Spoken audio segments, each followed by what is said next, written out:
Hey, it's the Rooster, Bobby Leach for the TimesWeekly.com, coming live for Cheap Seats alongside my partner here, Big Tone. Hey, Big Tone here, like Roberto Robinian.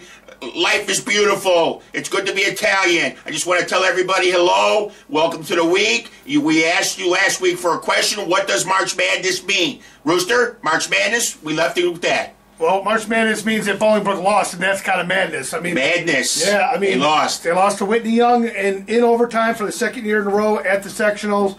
And, you know, I mean, unfortunately for you know, Bolingbrook, that's all she wrote, you know, this season. I mean, the Bolingbrook girls had a great season. They had a good year. They're young. They're not a bad basketball team. They're a very, very talented, very good basketball team. In fact, they were down by, I think, 17 points at one point and battled back to tie that game. So they didn't just lay down to them. But, again, you know, I mean, you can't wait to that last minute. You know, in some of those tight games like that, the girls, a lot of the juniors and sophomores that were out there playing, those girls got invaluable experience for the next couple of years. So it's all about stepping stones and building blocks, and you got to start over, and that's what Coach Smith has got to do with the Bolingbrook Raiders, Lady Raiders, anyhow. You got to start over and look at next year and try to get better. You know, identify what they were weak on, where they could have made improvements, and work real hard in the offseason. And I got to tell you, Bolingbrook's not going away. I mean, it's a stellar basketball program. It'll be back. It just wasn't their year this year, and it's just sad that it went down to the wire again in overtime. I mean, you know, it's another classic contest between Bolingbrook and Whitney Young, and you know, there's a lot of argument to be said that, you know, that game should be the championship game. You know, it just should. I mean, they're two of the best teams in the state, and they got to face each other in a sectional. And did the boys do any better? No, the boys did not do any better. No? You know, and talk about, you know, March Madness again. You know, I thought, you know, Bolingbrook going into this season on the boys' side, I thought the Bolingbrook Raider boys varsity basketball team was one of the best. I mean, they were stacked. I mean, they had a great, you know, they had Ben Moore. They had a great front line, a big front line, and you know, and they ran. I mean, they won 20 games this season, but they could not get past Oswego. Oswego just thumped them. I don't know. It was the 23 turnovers in that game. Bolingbrook didn't take care of the ball. You know, they couldn't address that tandem backfield. You know, Miles Simonton just went off. He had a big night for them. Their backcourt is phenomenal. He's a D1 guy. You know, an outstanding guard, but that tandem was just too much for Bolingbrook to get a grip on to stop. And you know, unfortunately for Bolingbrook, I think that they fell a little bit short. I mean, they made it to the regional championship. You know, a team like that you'd like to see get to the sectionals, but listen, anybody that comes out of that sectional, you got to be good. I mean, you got to be really good because you know that sectional was loaded. They had Lamont in there, they had Oswego. That was a loaded sectional. So you come out of that sectional as a winner, you know, I got to believe you got an honest shot at making it downstate and winning the whole kit and caboodle. I mean, that's some good basketball teams there. But anyhow, 72-59, Bolingbrook goes down to Oswego, and Oswego, fantastic year. The Brook, huh? You know, I think too with Oswego too. I mean, to be honest with you, I mean, I didn't give them as much respect as maybe I should have. You know, throughout the year. I mean, they're a great basketball team, no question about it. But you know, they went undefeated in the SBC. Mm-hmm. But you know, I guess the SBC really hasn't seen, you know, a powerhouse other than Plainfield East last year that came out of it. Hasn't really seen that big powerhouse program, and I just felt like, hey, maybe it was the competition. Maybe they're beating teams that they should be beating, you know, and they did. So, but Oswego's clearly a better basketball team than I gave them credit for. I really thought that they would struggle with the likes of Bolingbrook, and they didn't. I mean, Ben Moore had a big night. You know, he led all scorers with 23 points, I think 11 rebounds on the night. So he had a double-double himself. Double-double. You know, and like a double scoop of ice cream? Yeah, kind of like that. But, I mean, when you turn the ball over 23 times in a basketball game, you ain't going to win many basketball games that way. You got to take care of the ball. They couldn't handle the pressure. It's just that simple. And, you know, and Bolingbrook went down as a result in the regional championship. On the positive note, though, Providence goes into the postseason with a vanilla record. They were like 13-13, 13-14, something like that. They weren't this dominating team, and they were coming off a regional championship in 2012, last year. Well, they won again. They won it back-to-back. You know, it's the first time since since the early 90s that Providence has won back-to-back regional titles. Mm-hmm. This time they beat in a landslide. They beat Plano 74-39. So, I mean, it wasn't even close. And Plano had a much better record. Plano was a 20-game winner, 20-plus game winner. And, Celtics got it done. I mean, they got it done and moved on to the sectionals. Unfortunately, and then also let's talk about Joliet West. Joliet West did phenomenal again. TF North beat Joliet Central in the regional semifinal game. Joliet West also won their regional semifinal. So, it ended up being TF North last Friday night against Joliet West. It was a great game. Joliet West was trailing for most of the entire game. And they came back, won 40-37. 40-37. That was a knockdown, drag out. Nail biter, huh? Yeah, nail biter. Nail biter. And it was a low scoring game too. So, congratulations to Joliet West and Coach Luke Yaklich for a great season. Dunnigan had a great night. He had a good night for West. And actually, we were going to go and catch Joliet West game, but the snowstorm this week really hampered that. It canceled the game, and hurt us for the show. Because we really expected to be at Joliet West at Harvey. We were going to actually go to see at Rich South to see the sectional there, and it didn't work out. So I guess they're playing as we speak right now, and so we'll find out. And then tomorrow night's the Friday or tonight for you guys at home, because we are live. We're live. So we're live on Thursday, taping on Friday. Right, Okay. That's so right. but so it's always confusing. Yeah, it is confusing, but but in any event, the Tigers are playing likely if they won tonight, playing tonight for you guys because you're seeing their show on Friday. Why don't we just say they lost? More than likely they'll win. Okay, what do you think? Yeah, I don't know, man, because we keep saying that. Man. We say when people win, they usually lose. So why don't we say they're going to lose? So maybe they'll win. Except for Bolingbrook, when I said they win a state championship in football. I'll let the Brook stuff go. Okay, my God. It's over. Yeah, it's over. So and anyhow, I mean, March Madness it's clearly the case. I mean, it is crazy during March. Oh yeah, it's crazy. It's crazy with the weather we get, man. We got. How about it, man? We got hammered with snow. We got more snow in the last 2 weeks than we've gotten all winter long.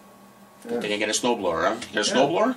No, I got no snowblower. I got a big snowblower. I got two boys that can push the snowblower together. Yeah. Well, I don't got that. I don't got two boys. I got one boy that's working and one daughter that doesn't know how to shovel, I guess. So, but in any event, that being the case, it's been a little bit crazy, but there's a lot of news that's come out around football, and we told you we'd get to that. We like football. Like football. Football is good. Well, I mean, it's good for it's good for at least a couple of new coaches that are coming in that we got word of, and I guess I'll let you do the honors. John Belskis retired after 21 years at Downers Grove South in a phenomenal record. He was a Hall of Fame. He was inducted to Illinois basketball. Illinois basketball. You get that basketball off your mind. We're talking football. We're talking about football. Yeah, so maybe I should get the helmet out and rub it My a little bit. God. Yeah. So, but anyhow, I was just saying, he is a Hall of Fame coach now, Belskis, and it's going to be weird not seeing, Coach John Belskis take out the Downers Grove South Mustangs. I mean, for as long as I can remember, he was the coach. And, 32 years, right? 32 years. He won a title in 2001. Gotta say, I'll bring him out as long as we're talking. This, for you people at home, this is Sal DeLuca. Sal DeLuca is a former Downers Grove South football player and one of my students. I'll put him out here for us all to see. And Sal, unfortunately, was killed in a car accident. For those of you who remember anything about football, right before his first game as a senior at Downers Grove South. I always like to point that out because, all these years, I coached Sal for 3 years in football. We're probably going back 20 years better, with Sal. Great kid, never forgot him. And for as long as I live, he'll be standing out there because he's one of those kind of football players, one of those kind of kids that you remember. But those are the kind of kids that Coach John Belskis, brought. I mean, he took kids that were good football players and made them good men. And maybe that's why he's a Hall of Fame coach. And so the new coach, he's a tech services teacher, but he's also been the defensive coordinator at South for 7 years, so he's very familiar with the program. And Mark Molinari, he'll be out there, 15 years of coaching experience. He did spend a couple of years I think, a couple of years at Lockport, as an assistant there. So, he's got 15 years of coaching experience, 13 at Downers Grove South, 7 as the defensive coordinator. So if you're thinking that, because Coach Belskis is gone, that I'm sure there's going to be changes. I mean, there's going to be changes. They're going to try to do some different things, but I think, at least initially, you'll see him kind of take up what's already been put in place and tweak it as it goes along. I mean, who knows? For 2, 3, 4 years from now, it might be a completely different program with a different style offense. But I don't think you're going to see that many changes. No, not right away. Yeah, not right away. I think he's just going to try to ease into it. I mean, that's how I would do it. And he's on a big stage. I mean, Downers Grove South. Let's face it, dude. I mean, Friday night they're crowded, rowdy, right. Lots of fun. Right, lots of fun, and so I'm happy for South that they were able to find somebody from within the program. Mm-hmm. There's a tradition and a heritage there that I think has been extremely positive, both for the community, for us. I mean, we've always been treated like pretty good there. Yeah. Yeah, they like us there. Yeah. So I don't know why, but a few of them out there like us. Yeah, a few of them out there like us. They're a good football team. They're exciting to watch. And last year they struggled a little bit. I mean, I just don't think. I think Coach Belskis put it right. At mid-season last year, the team just didn't buy into the program the way they needed to buy in. And if you don't do that as seniors, if you don't buy in and you don't give 110%, and I know that's a cheesy phrase because everybody always says you got to give 110%. You don't give 110% in football, you're going to get run over because there's always a team out there that will. Yep. And that was proven last year. Some more big news around our area is Lincoln Way Central. Lincoln Way Central. Lincoln Way Central's coach, Brett Hafner had a hard 3 years. He took over a winning program that had won a state championship not long before, and he just struggled. He had a 7-20 record over 3 seasons, and that just, I don't know the reasons why he's not there right now. I don't know if it was, hey, I'm going to step down, I'm just not getting this done right, or he was let go. I mean, I don't know why he was, there's a change in coaching there. And I don't want to speculate because I think Brett was a great guy. And I got to tell you, I talked to him last year, at the end of a game, and it may have been the best. They were playing, it was at Bolingbrook, I got to see him. May have been the best defensive line I've ever seen at the high school level. They were that good. Yeah. They had a fantastic defensive line. He had a lot of great, I think he had a lot of great kudos that went unseen. I mean, everybody always looks at, hey, you're 7-20 over 3 years. You're not a good football coach. That ain't the case. That wasn't the case. And maybe it did work for him at Lincoln Way Central. But Brett, if you're out there and you're seeing this this video, whether you see it now or you see it in 6 months from now when you start Googling us for football, thank you for everything that you did for us. I mean, you always treated us really great, and we wish you the best. Mm-hmm. But now that, the big news is that the athletic director, which you don't really hear a lot of, the athletic director taking over the football program, but he is, Hud Venerable of take over. He's the AD at Central. So, I guess we'll wait and see how it goes for him. But, in an odd twist in all this, Lincoln Way Central, I was just informed, and I gotta give credit to our statistician over here, Andy, who's sitting over there in the background. Andy, where's he going? Lincoln Way Central and Stagg. I think you got to speak up because people aren't going to hear you, man. Andy, speak up. Lincoln Way Central and Stagg are switching conferences. Yeah, so they're switching conferences. Andy was able to get the scoop on that for us, and hey, thanks a lot, Andy. Way to go. Yep, scoop Andy. Andy, for you people that watch our show enough, you know Andy's voice because he does a lot of film for us, and he does a lot of reports, and he's kind of the webmeister and webmaster, so to speak. He knows it all. He's our stats guy.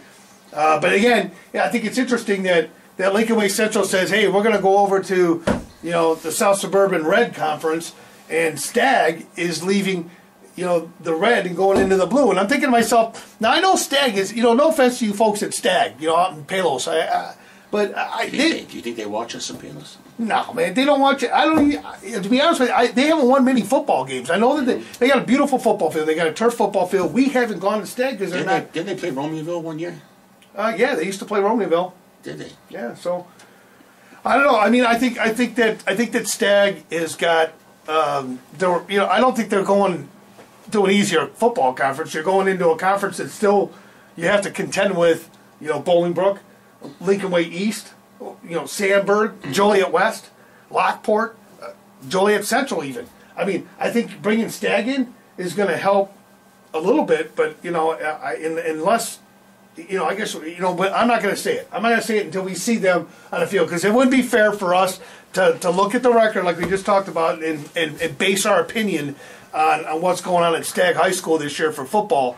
But we definitely will. That's a new one. Thank you, Andy. We're going to have to pick up Stagg. Go ahead. I think the reason for the switch is because Stagg, Hey, come on around. Come, we're going to get Andy. Give Andy some FaceTime. Yeah, we're going to get Andy some FaceTime here. Just kind of, there you go, Andy. Kind of slide in here, and you're Andy. So let Andy sit in the big chair. Yeah, go ahead. Come on, Andy, sit in the big chair. Sit in the big chair here. All right. So this is like ESPN where we flap out guys, right? Mm-hmm. So, all right. So Andy, so tell us, what's the story of the 16 teams or so in the total in Southwest Suburban? Stagg is actually a more popular school than Lincoln Way Central. This puts the top 8 popular schools in the blue, and then the lower 8 in the red. Intriguing. I did not know that. Yeah, but and that's the thing. Too, we talk a lot about the size of schools. I mean, Romeoville has this problem in the Southwest Prairie Conference where they're really low, and then you got other teams that have got big populations of kids. So trying to balance that out just makes it a little bit more fair for everybody. But Stagg has definitely struggled mightily in football. Mm-hmm. I understand they're getting a little bit better, but so we're gonna have to get out there, Coach Todd. We're gonna have to get out there. Yeah, we're gonna have to send. Maybe we'll send you out there. What do you think? Yeah, but it looks like just rumors along the internet that I've been reading is talk about in a few years there might be a breakup of the Southwest Suburban. Well, schools might go off, but I'm not saying it's anything. It's just rumors, right? Yeah, they're going to the Big Ten. Everybody's going to the Big Ten. Wow. Yeah, it's not the Big Ten anymore. It's like the Big 12, Big 13, Big 14, however many people they put on there, right? So, all right, Andy. Well, hey, man, thanks for joining us on the show. I hope and this is Andy, by the way, Andy Biner, and Andy has been with us all for 4 years now. This is our 4th football season. So, man, we just keep going and going and going. We're like the plague, man. All right. I don't know. I'm so happy right now, man. Andy's sitting in the big chair, man. All right, Andy. Thanks for stopping in. So hey, Big Tone, get back in your seat there. Okay. There you go. Yeah. So in any event, that you don't look like Andy. That was intriguing. What Andy said it was informative, intriguing, and shocking. Yeah. Stagg. And Lincoln Way Central changes conferences. Well, and there's let's talk. Frankly, I did a column this week in the. Was it off? On the fence. On the fence. Yeah, is it off the fence or on the fence? You know how much I love off the fence, on the fence, whatever it is, off the fence and on the fence. Yeah. So between the fence. I talked a little bit about what's happening down in Louisiana. In Louisiana, the state of Louisiana, and their high school association, all the principals that are from their member schools got together and voted to basically break up I think I read somewhere it was 92-year tradition of allowing Catholic private parochial schools, any type of school, magnet schools. Those private institutions are no longer able to compete for the state championship in the same way that the public schools are. They separate them. They have 5 classes now for public schools, 5 different championships and different class ratings, and then they set aside 2 specifically for these private schools and the Catholic schools, and they voted on it, and it passed. It really ticked off. It ticked off a lot of people. Obviously, the majority of the schools voted for this, but it's got a lot of people's hair on the back of their neck up a little bit for football. According to these reports, the Louisiana state legislature, put together a panel on it, for God's sake. This past week, they actually met on it, and there's not a whole lot they can do. The government can come in and they can talk about it and look at it, but they can't do anything because the association itself, they just did a Supreme Court fight over this. They won in a Supreme Court ruling that the Louisiana State Athletic Association is a private entity. So if they're private, the government can't do anything about it. They can talk about it all they want. They can apply pressure if they want to apply pressure, but this is a private entity. They can do as they wish. And I guess I don't know, dude. I mean, what are your thoughts on that? I mean, if we did that here, you know, in Illinois, and it's been tried. I mean, it not necessarily been tried, but you know, they've kicked this can around, you know, several times, and you know, it rears its ugly head, you know, every so often, you know, about hey, let's split out the private schools from the public schools. It's not fair. That's the basis of the argument. It's not fair. Who's that not fair to, though? Well, I mean, that's what I say too. You know, my opinion was, you know, people will say, hey, listen, let me just use an example of, you know, Joliet Catholic and Joliet West. You know, so Joliet West says, hey, if we have to play Joliet Catholic, we don't have as many star athletes on our team as you do on yours, and you're able to go out and get kids from a much wider geographical area, and that's an advantage. We have to take whatever walks through our door. You get to take the very best of what you want. You can offer, you know, assistance. You know, you can get the best, you know, students. You can get the best, you know. So it's almost like they're saying, "Hey, you're cherry picking," and I don't know. In a sense, they are, though, aren't they? Well, you know, sure. In a sense, I mean, if you've got the money to go and attend a private school or magnet school, you know, you may have some advantage. I mean, I don't know that you have any real advantage. I mean, maybe you got some advantage as far as, you know, you get 5 all-state football players in the same backfield together, and I guess, you know, you're going to have an advantage over a comparable public school. But I don't buy into that, man. I mean, my argument is right now that whether you're a private school, or you're a Catholic school, or you're, you know, a Lutheran school, or whatever it is, or a magnet school, and you're competing against public schools get the benefit of everybody. They get everybody. So you know, it's like, you know, you automatically get everybody in your boundary area, and they have to fight for a little bit. So if you take Joliet Catholic, which is a great example in this case, and you pump in Joliet West and Joliet Central, you got 3 high schools fighting for, you know, everybody in town, and theoretically, everybody within the boundaries of that all go to either Central or the West because it's a public high school. Well, where's Joliet Catholic going to find enough students to have a high school if they're only getting the students that can afford or that choose to go to a parochial school, that they're only allowed to get those kids in? You wouldn't even be able to field a football team, you know? And I think it's up to the parents to decide that. And the bottom line is, if you really believe that, hey man, if you want to be the best, you got to beat the best, you know? And I don't know about you, but I didn't see Joliet Catholic win a state championship last year. No.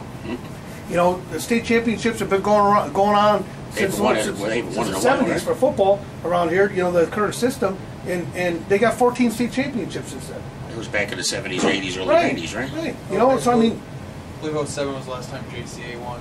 Yeah, there you go. So, you know, 2007 was the last time they actually won the state championship. You know, you can point to Montini and say, well, hey, Montini wins all the time. Like, you know, I go back to the Bolingbrook game in Bolingbrook Loyola. You know, Bolingbrook, you know, public school, Loyola, not a public school. Loyola was the Ramblers were having a great season that year. And, you know, they looked fantastic, you know, coming in, and Bolingbrook beat them. You know, if you want to be the best, beat the best. And if you consider, you know, that the Catholic high schools or the private high schools have an advantage over your football program, too bad. You know, too bad. Make yourself bigger, stronger, and faster. You'll compete. You know, I mean, you know, I think, you know, I mean, what are we gonna do? You know, we gotta start taking the spelling bee and saying, hey, you know, this kid's from this school and this kid's from this school, so he can't be in the spelling bee. Yeah. I mean, that doesn't make any sense to me. You know, I don't know. I mean, everybody's got an opinion on it. Whether I'm right or whether I'm wrong, I think I'm right. But you know, that's my opinion. You know, and you're sticking to it, huh? And I'm sticking to it. I think I like the fact that these schools get to compete with each other. I think it waters it down. I think if you win a state championship and you only won from this group, then it waters it down. I don't know. That's my personal opinion. I mean, I think if you're going to win, beat them all. I agree with whatever you say, boss. No, you don't. You never agree with half the stuff I say. You know? Well, not on camera. Yeah. So I don't know. I mean, you know, and I guess you know, with football season right around the corner and all the changes that are going on. I mean, you know, they were talking not too long ago about changing how many times a kid can hit each other, how many times you can have contact practices, and the Illinois legislature is getting involved in that. I mean, with all due respect, stay out of it.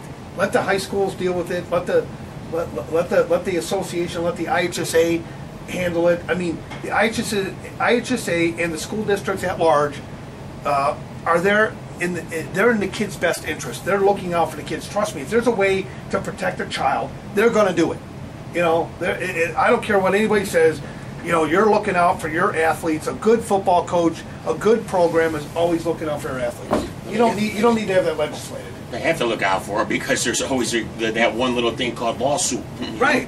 Well, you got the lawsuits that can float around on that, and you know, I think that you know, to be honest with you, I mean, there's some lawsuits. I just don't think it's fair to nail a coach with everything that they get nailed with. Either the liability to be a teacher or a coach nowadays is really, you know, it's really up there. You really got to know your stuff. And I mean, if you do something wrong, you know, I guess if you do something wrong, you're gonna, you know, feel the consequences of it. But the reality is we judge too many people in this society today. We really do. Yeah, we do. You know, Andy, do we judge? Maybe a little too much. You know, see, you know, I mean, even Intriguing. Andy, you know, our statistician. How many times have we judged in the last week? I'll tell you, I don't know. I judge that way.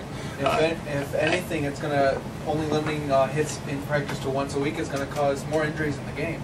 Right. You know, and that's another. You know, by doing that, you know, that's a very good point. Is it's going to bring in more injuries to the game because the kids aren't going to be prepared on Friday night. I mean, listen, you don't want to go out on a varsity football field or any football field and be unprepared.